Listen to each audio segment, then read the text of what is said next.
Hello, everyone. I am Lance Wilkerson, and I am joined by Cheryl Wathen, a Vice President and Chief Financial Officer here at Deaconess. And in this video, we're going to show you how to make a mask. There's been a lot made about personal protective equipment and a shortage right now at Deaconess, at the hospitals and the clinics. We are supplied, but it's hard to tell what's going to happen with COVID-19. And so if nothing else, the community can get involved. And if you like to sew, you can make a mask. Okay, well, the materials that we're using is actually 100% cotton. And the material is cut into strips of material that are 6 by 9. So you'll notice that they're basically a rectangle. And as you go to make your mask, you're also going to need some elastic. So we're using the 1/4-inch flat elastic. Each piece, you'll need 2, is basically 7 inches in length. The mask itself is, the first part at least, is a pretty basic, construction, if you will. How long does it take to do one? It takes about 15 to 20 minutes. Obviously, when you first start out, it's probably closer to 20 minutes. As you make several, you'll get a lot faster. So we're going to start on the 9-inch side of the material. And I'm going to start about midway through. And the reason for that is whenever I complete this first step, I'm going to have to turn this right side out. And so I need to be able to have space in there to do that. The size of the seam is basically about 1/4 inch to 3/8 of an inch. Basically the space that I need to easily work with on the foot of the machine. So we're going to sew down almost to the very end of this first piece. And we're going to stop as we get closer to the end. And we're going to take our elastic and we're going to basically put that in between the 2 pieces of material. And you'll see later why we're going to do it that way. I'm going to put it to where it's basically angled there. So we're going to sew down here towards the very end. We're going to turn. I'm going to make certain that my elastic is out of the way because I don't want to catch it in there. And as I get closer to the end, I'm going to stop again. And I'm basically going to pull the elastic back into the seam, the other end of the elastic, and I'm going to sew it exactly the way I sewed the one on the other end. I'm going to stop, I'm going to turn, and now this particular seam is just going to be a nice long seam, so this one's pretty easy. As I get closer to the end, I'm going to stop, I'm going to take my other piece of elastic, remember I said we needed 2, and again I'm going to repeat and do exactly what I did before. So I'm going to slide it in between the material. So again, we're going to turn. We're going to make certain our elastic is out of the way.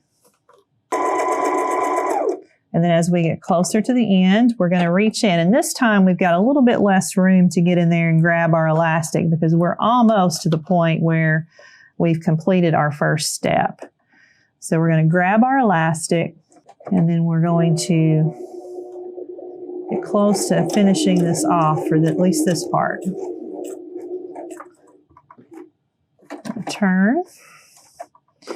Now remember, this is the side that we started on, but we're not going to actually sew to where we started. We're going to stop about 2 inches away from that because we have to be able to reach in and turn our finished product. That's probably about right. So then you can turn it inside out. We can turn it inside out. When we do that, this is what it's going to look like. And you'll notice now what we've got is we've got basically a rectangle piece of material on both sides. And then you'll notice that we've got our elastic on the ends. So this is the part that sometimes I struggle with because, these are kind of hard to get exactly even. I may end up actually taking it apart if I don't like the way it looks and redoing it. But we're going to start out this way. And we're going to actually do 3 different tucks. We feel like that gives us the most protection. And whenever you do the tucks, you need to do them all in the same direction. And likewise, when you go to the other side and you do the tucks, you also want to do them in the same direction that you started over here.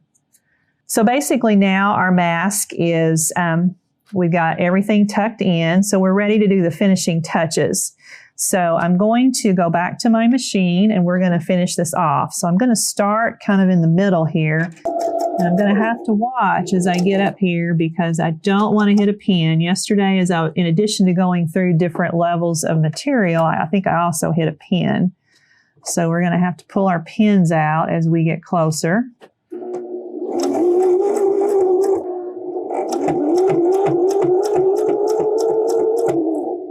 Again, we're going to go right to the very close to the end, but not quite, about 1/4 of an inch away. We're going to turn and go down this next side.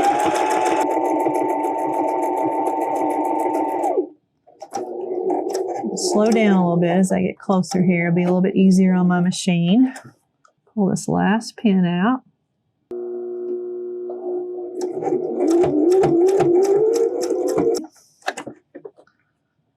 And now we're on the very last part. Home stretch. But not quite, because one of the things that I want to do is I want to reinforce the stitching.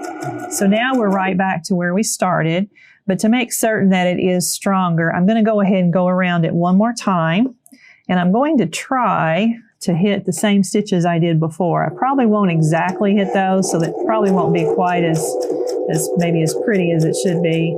You'll notice we've already stitched over this part once, so it's a little bit easier for the machine the second time around. Okay, we are now at the very end. I'm excited to see the finished product. Yeah, it's going to be really exciting to see it. So this is our finished product.